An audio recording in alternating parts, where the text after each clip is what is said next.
Nama saya Ahmad Subhan. Selaku apa kita? Mas? Saya Sejarawan. pustakawan partikelir. Pustakawan Partikel.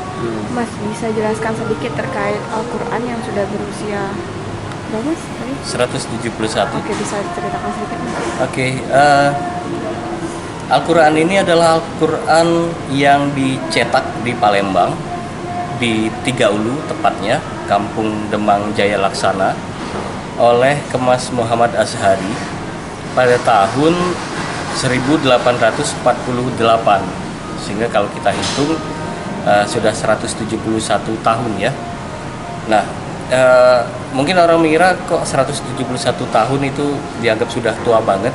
Ya, dia dianggap tua, bahkan tertua se-Asia Tenggara. Karena ini adalah produk cetak. Kalau kita bilang itu yang produk tulis tangan, tentu saja sudah lama ya. Sebelum 1500-an sudah ada. Tapi untuk cetak itu baru oleh orang Palembang pada tahun 1848. Sehingga itulah yang membuat Al-Quran cetak ini tertua se-Asia Tenggara. Dilakukan oleh Kemas Muhammad Azhari dengan bantuan orang Singapura namanya Ibrahim bin Husin. Ibrahim bin Husin ini orang Singapura ya.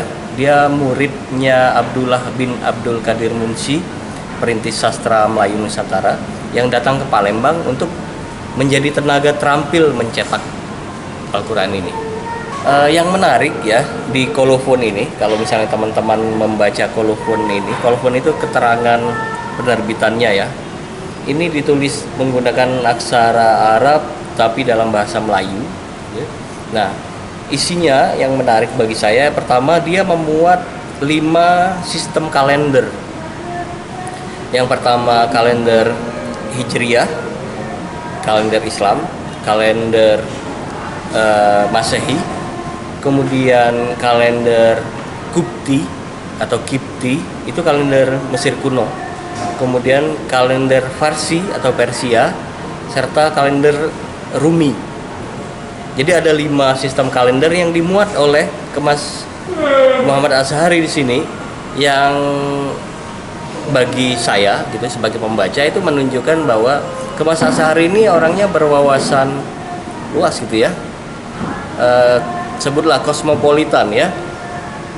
Dia seolah-olah ingin menunjukkan bahwa Muslim di Palembang berhasil mencetak Al-Quran, dan apabila itu adalah produk cetak, mesin cetak adalah simbol modernitas gitu ya, maka dia akan tersebar. Ya itu semacam apa ya, simbol gitu oleh Kemas Muhammad Azhari. Ini dicetak 50 hari lamanya, menghasilkan 105 eksemplar, dan sampai sekarang yang tersisa gitu itu hanya 2 di Palembang. Di tempat lain kita tidak terlacak ya, tapi di Palembang tersisa 2. Yang pertama koleksi pribadinya Pak Abdul Azim Amin, dan yang kedua adalah koleksi milik Museum Sultan Mahmud Badardin II yang ada di hadapan kita ini. Pak Kemas Azhari sendiri itu ini asli orang Palembang Ya, sendiri ya? Ya betul. Masih keturunan yang ini. Masih Betul. keturunan. Karena dari namanya sendiri sudah terlihat gitu ya, Kemas Muhammad Azhari itu asli Palembang, lama di Mekah karena belajar di sana, dan sempat jalan-jalan ke beberapa negeri untuk mempelajari. Ini juga menjadi hot tuh penulis mushaf gitu ya. Ya itulah pelajaran yang dia dapat dari sebutlah perjalanan mencari ilmu tadi, yang kemudian berpengaruh kepada gaya iluminasi atau seperti kiasan ini dan cara menulisnya. Itu lebih rinci lagi gitu, ada semacam ilmunya gitu ya. Jangan lupa subscribe, share, komen, dan like ya.